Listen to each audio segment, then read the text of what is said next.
In this video, I will show you a quick and easy hack to create floating product images like these. Hey guys, welcome back to my channel. If you are new here, my name is Tushar. I've recently started my own commercial photography business on the side after working full time in software for 12 years.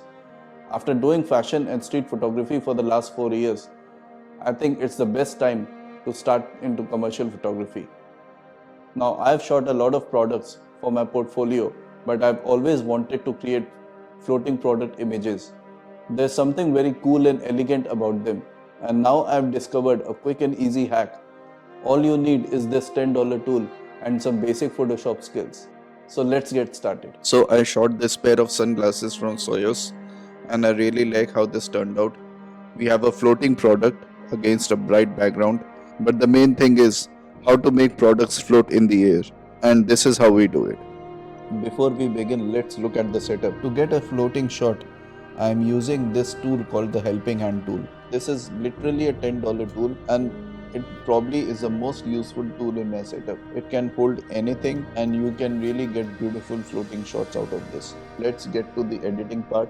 Now this is the initial photo straight out of the camera and I've opened it in Lightroom. I usually start my editing process by fixing the aspect ratio and cropping and straightening the photo. So for this I will go to the crop, rotate and geometry tool on the toolbar on right hand side and click on it.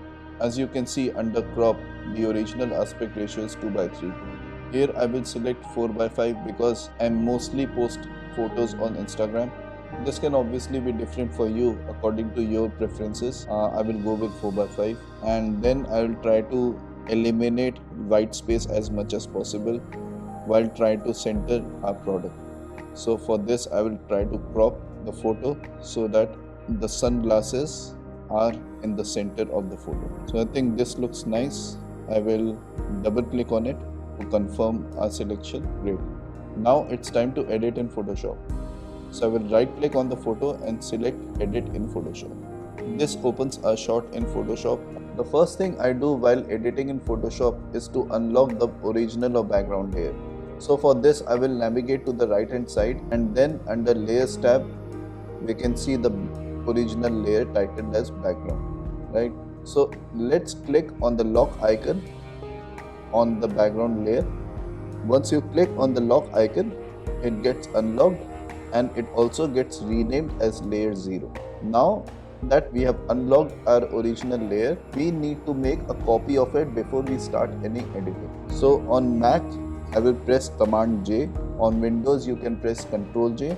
And now we have a copy of our original layer. The reason I make edits only on the duplicate layer and not on the original layer itself is because I want my original layer to fall back upon if I make any mess on the duplicate layer or any unwanted edits that I want to get rid of.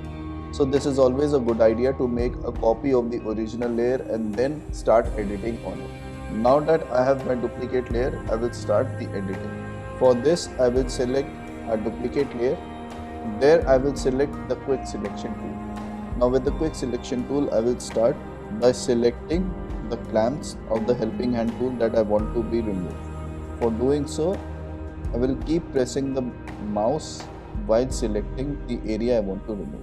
Sometimes this tool might select the areas that we don't want to remove, and so in order to refine our selection, I will hold down the option key on Mac and then I will run my cursor over the part of the image that I don't want to get selected.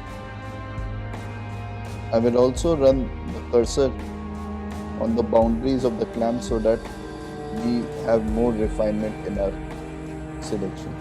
Once I have the clamp selected, I will right click on it and select delete and fill selection. So you see Photoshop has removed the clamps from the image while preserving the sunglasses. Obviously there is a room of improvement and refinement here, but it still looks a lot better. Now we will do the same with the other clamp. So let's start by selecting the clamp as before with our mouse, and then we will do a right click on it and select delete and fill selection. We now need to clean up the image a bit so that we can remove the traces of the plant, and we also got to refine the frame of the sunglasses a bit so that it looks natural. For this I will go to remove tool. Also I will increase the size a bit, so let's say 128 is fine, and I will start by painting over the areas that I don't need. So like this we will remove all the unwanted areas from the image.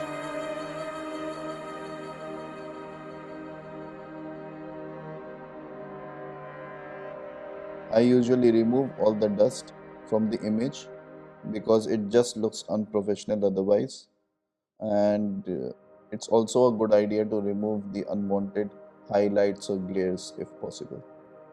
Right, so our image already looks a bit nicer. Honestly, I can keep doing this, but we don't want to be very specific and we don't want to nitpick. Awesome, great. And so this is how you can make your products float using a $10 tool and some Lightroom and Photoshop skills. You don't even need to be a Photoshop guru to basically make this work. And there you have it. I hope this was useful to you.